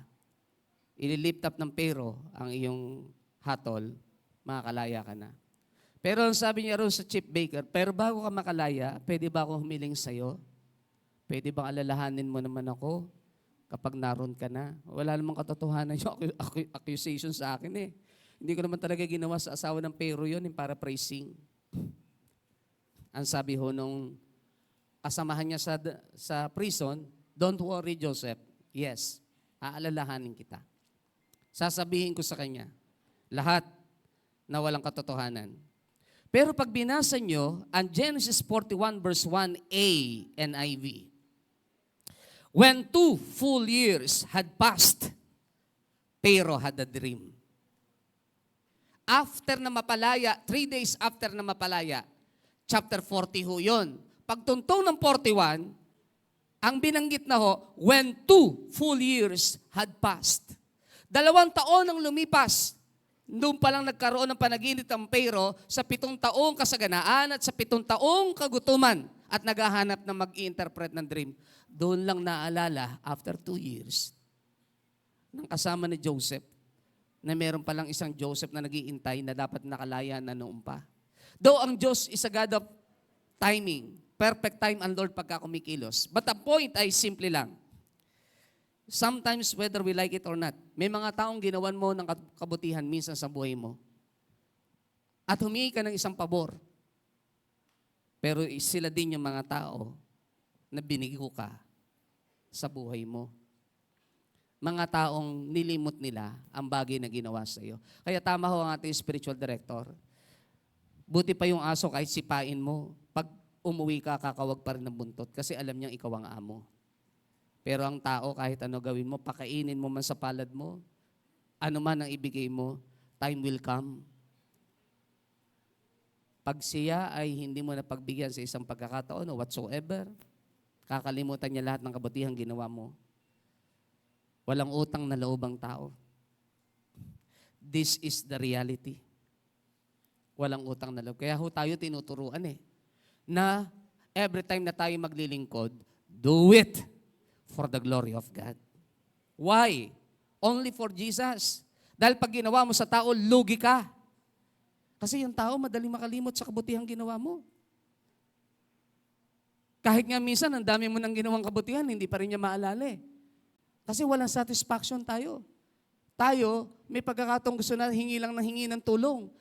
At sa minsang hindi ka na matulungan, masama na loob mo, kinalimutan mo na yung mga unang tulong na ginawa sa iyo. Eh bakit tayo ba ay parang bangko? Ang Diyos lang ang di nauubusan. Hindi na, yung iba ang tingin sa atin para yung Central Bank of the Philippines. Na para bang kada hingi, may bibigay ka. Yung iba ganun ang tingin. But my beloved brothers and sisters, naranasan ni Joseph yan. Buti na lang, matapat ang Diyos. Imagine that, because of envy, jealousy, sold by his brother, accused, falsely accused. Tapos, forgotten pa ng mga taong tinulungan niya. Buti na lang matapat ang Diyos. Hindi siya nakalimutan ng Lord. Hindi ko alam kung ano ang mga bagay na pwedeng pinagdadaanan nyo ngayon sa inyong buhay. Pero tama ho yung binanggit natin kanina. Matapat po ang Diyos. Dahil inalala ng Diyos ang buhay ni Joseph. Sa taon ng 2024, hindi ko ho alam kung ilan ho sa atin ang nakaranas ng ganitong karanasan. Pero isang bagay din ho ang tiyak. Naniniwala ho ako matapat din ang Diyos. Hindi kayo pinabayaan kung dumanas ho kayo ng ganitong uri ng adversities in life. Tama ho yung song Great is thy faithfulness. How many of us this morning ang na-experience si Joseph? Maaaring hindi yung 5, maaaring 1 doon, 2, 3. Pero halos hindi kayo makaahon doon kasi nasaktan kayo ng gusto. Huwag ko kayong papasok ng 2025 nang dala-dala niyo po yan. Excuse me po. Pwede bang awitin lang natin sandali yung part na yon? Great is thy faithfulness. Great is thy faithfulness. Morning by morning, your mercies I see. All I have needed.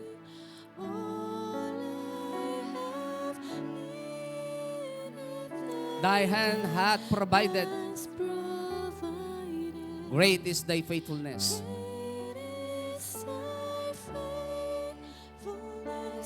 Lord, unto great is thy faithfulness. Come on, church. Yes, O Lord.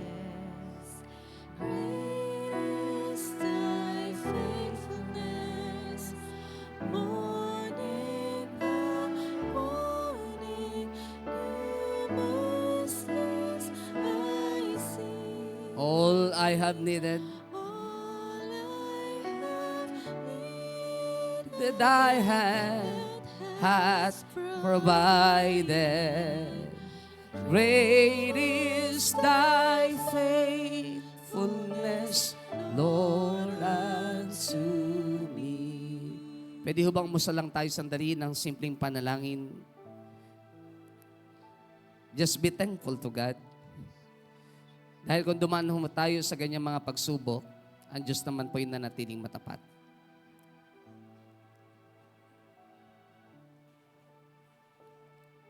Salamat po, O Diyos, sa lahat ng bagay na ginawa mo sa amin sa taon 2024.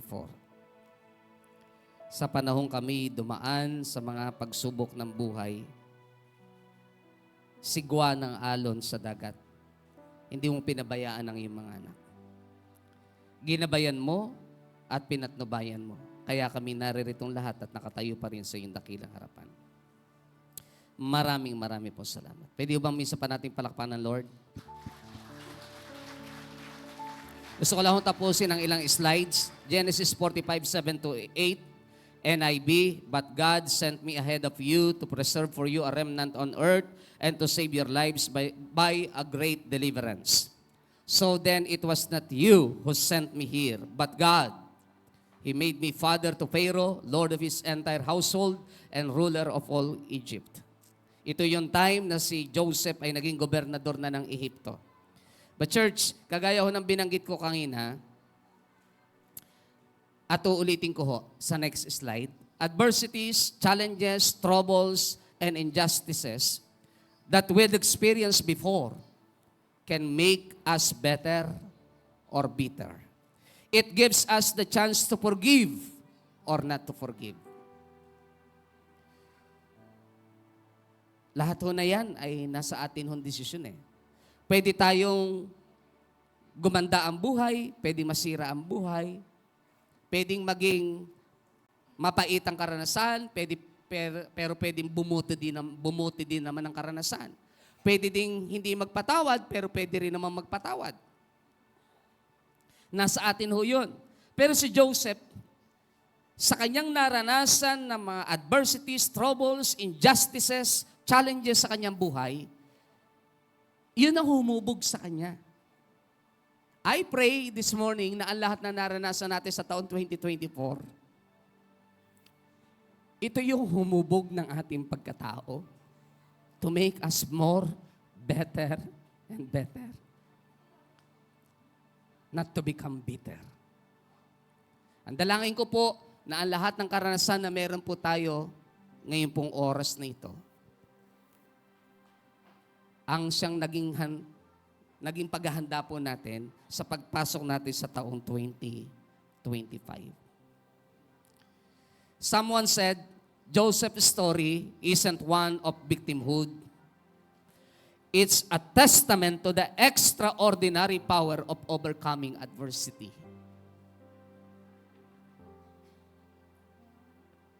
Yun daw pong kasaysayan ni Joseph ay hindi matatawag na isa sa tinatawag na victimhood.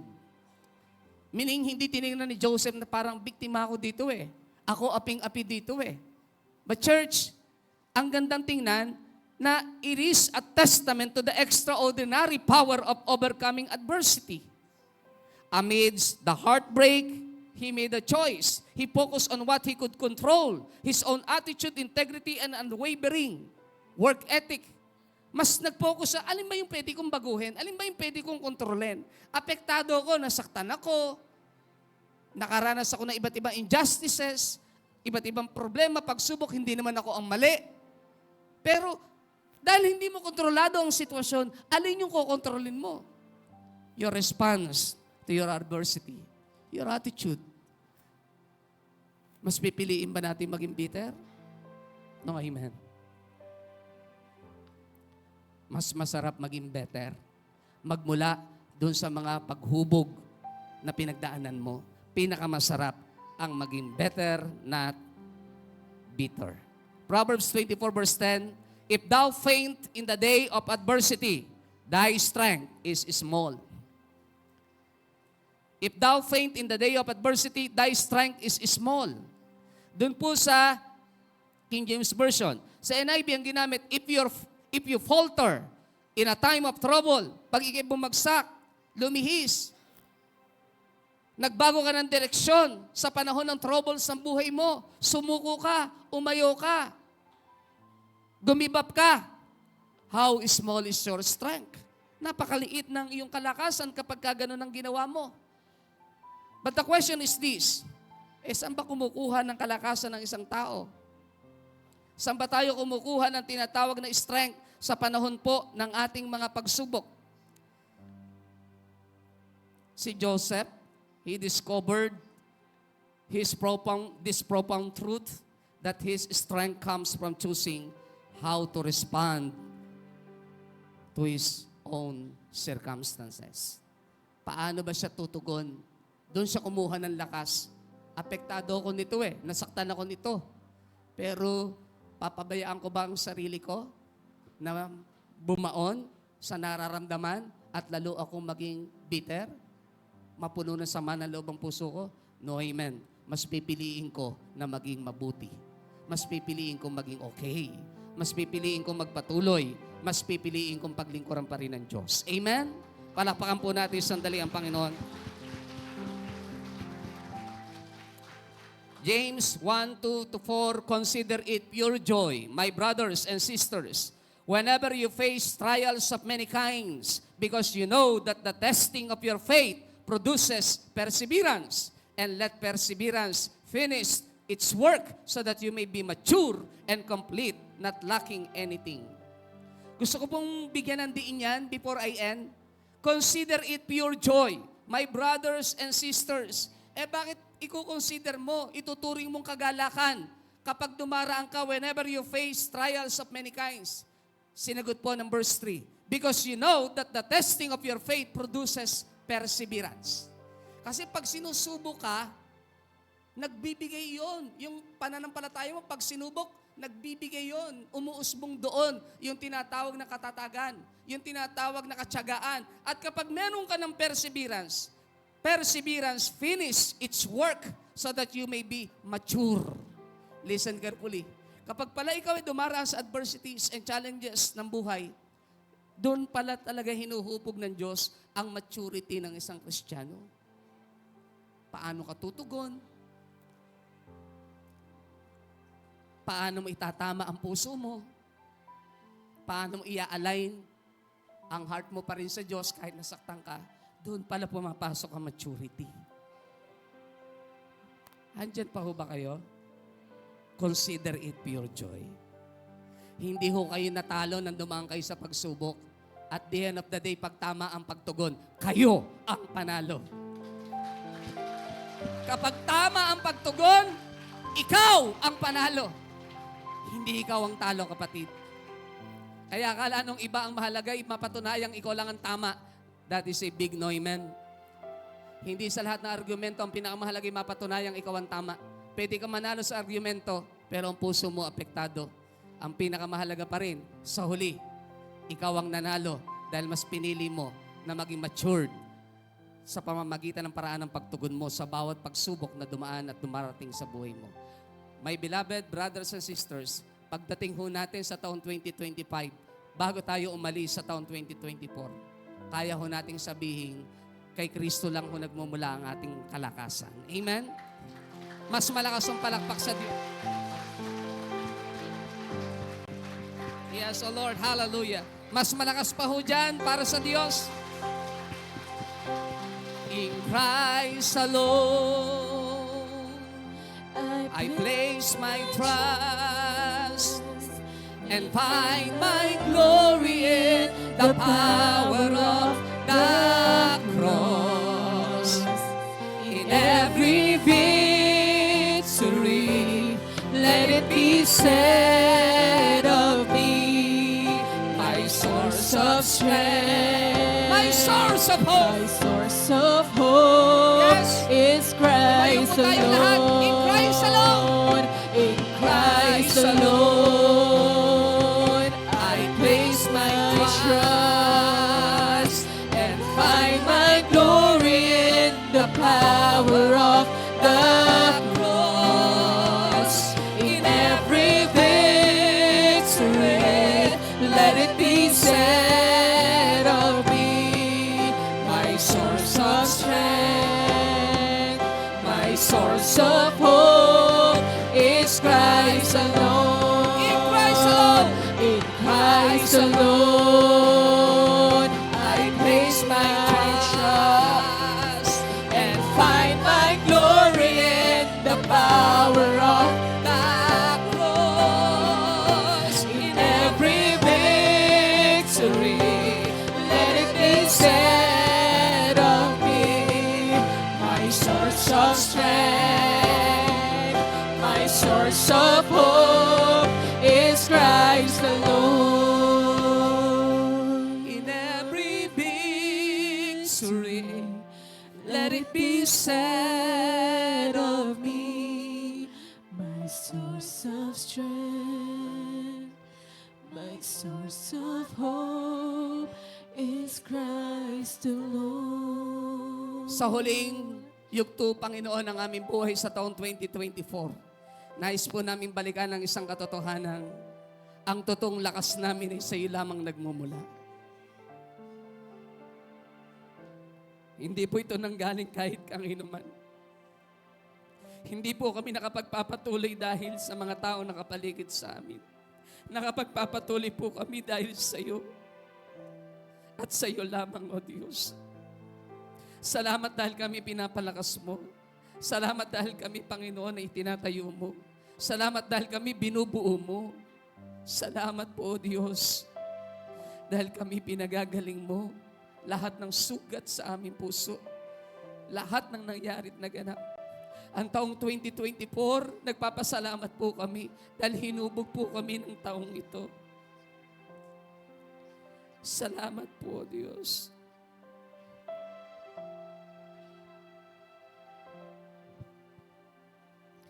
Say a word of prayer to the Lord right now, wherever you are.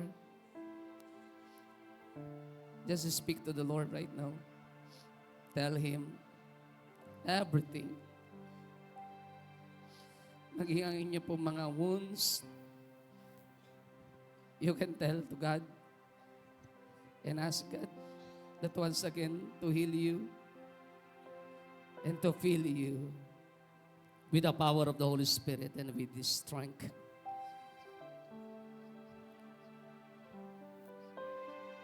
Ahusha karakaya barabakandarakaya.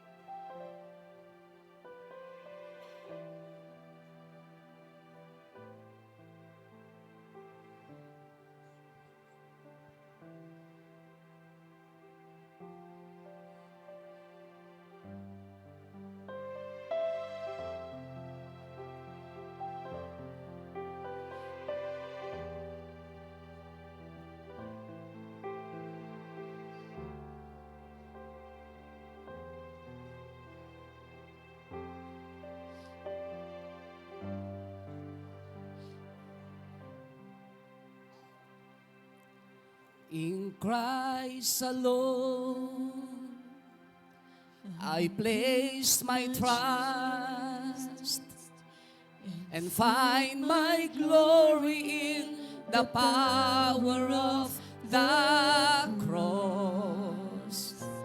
In every victory, let it be said of me, my source of strength. My source of hope is Christ alone. Ang sabi po ni Joseph sa kanyang mga kapatid, it is not you, but it is God who sent me ahead of you.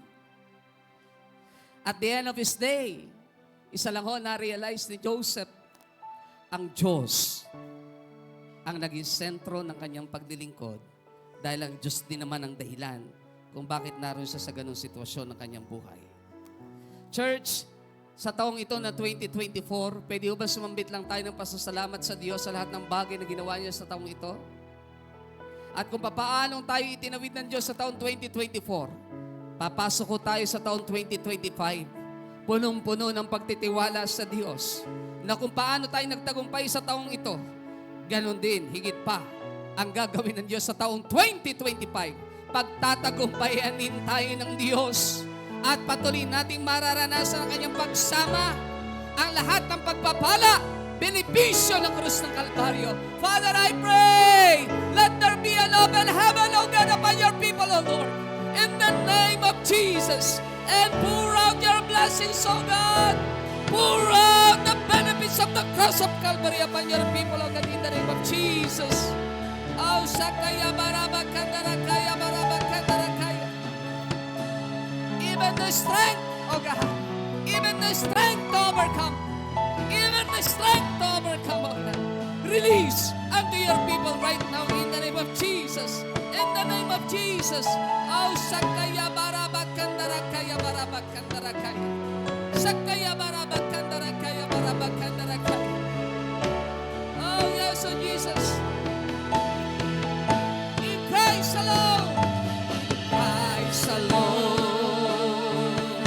I place my trust and find my glory in the power of the cross. In every victory, let it be said of me, my source of strength, my source of hope, my source of is Christ alone. Is Christ alone. In every victory, in every victory, let it be said of me, my source of strength, my source of hope, my source of hope is Christ alone. Is Christ alone. In every victory, in every victory, let it be said of me, my source of strength, my source of hope,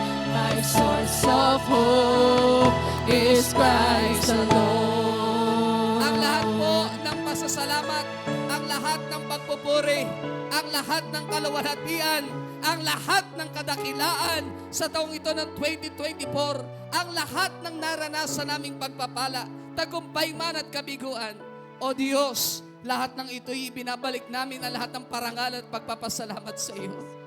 Lahat ng ito'y para lamang sa iyo, O Diyos. At sa taong 2025, buong kalakasan, buong tapang, buong katotohanan naming haharapin ang taong iyon ng may tunay na pananalig at pananampalataya. That we can do all things, O God. That we are more than conquerors, Lord. In the name of Jesus.